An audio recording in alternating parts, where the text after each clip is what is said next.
ఏపీలో కాపు సామాజిక వర్గానికి చెందిన ఓట్లకు ఎంత ప్రాముఖ్యం ఉందో అందరికీ తెలిసిందే. ప్రతి ఎన్నికల్లోనూ వీరి ఓట్ల కోసమే వివిధ రాజకీయ పార్టీలు తహతహలాడుతుంటాయి. గత ఎన్నికల్లో కూడా కాపు సామాజిక వర్గం అధికంగా ఉన్న ప్రతి నియోజకవర్గంలో కూటమి విజయ్ దుందుబి మోగించింది. ఆ సామాజిక వర్గానికి చెందిన పవన్ కళ్యాణ్ కోసం కాపులు ఏకతాటిపైకి వచ్చారు. ఫలితంగా కాపు సామాజిక వర్గ ప్రాబల్యం ఎక్కువగా ఉన్న అన్ని చోట్ల వైసీపీ తుడిచిపెట్టుకుపోయింది. ఉభయ గోదావరి జిల్లాల్లో ఒక్క సీటు కూడా దక్కించుకోలేకపోయింది. అటు రాయలసీమలో కాపుల్లో ఓ వర్గమైన బలిజ సామాజిక వర్గం ప్రభావం ఎక్కువగా ఉన్న చోట్ల కూడా 7 స్థానాలు మినహా మొత్తంగా కూటమి తుడిచిపెట్టుకుపోయింది.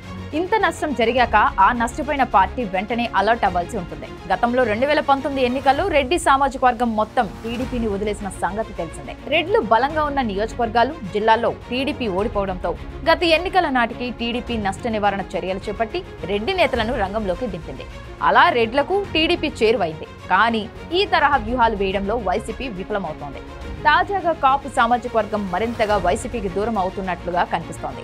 ఏ సమస్య ఉన్నా తమ వారితోనే చర్చించాలని నిర్ణయించుకున్నట్లు చెబుతున్నారు. కాపులు తమ సమస్యలను రాజకీయాలకు అతీతంగా చర్చించేందుకు ముందుకు వస్తారు. అలాంటిది ఇప్పుడు వైసీపీని పూర్తిగా దూరం పెట్టారని అంటున్నారు.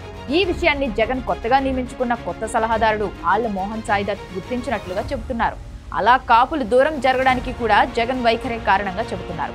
కాపు నాయకులు పార్టీకి రాజీనామా చేస్తున్నా కూడా ఆయన పిలిచి మాట్లాడకపోవడంతో పాటు వారి సమస్యలు తెలుసుకునే ప్రయత్నం చేయడం లేదని అంటున్నారు.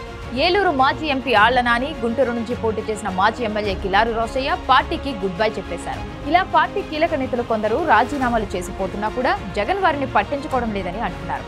తమకు కూడా జగన్ తో అవసరం లేదన్నట్టుగానే కాపులు భావిస్తున్నట్లు సమాచారం. అయితే జగన్ కాపుల విషయంలో తన మొండి వైఖరి వీడితే తప్ప ఆ సామాజిక వర్గ ఓటర్లు ఆ వైపునకు చేరబోరని అంటున్నారు.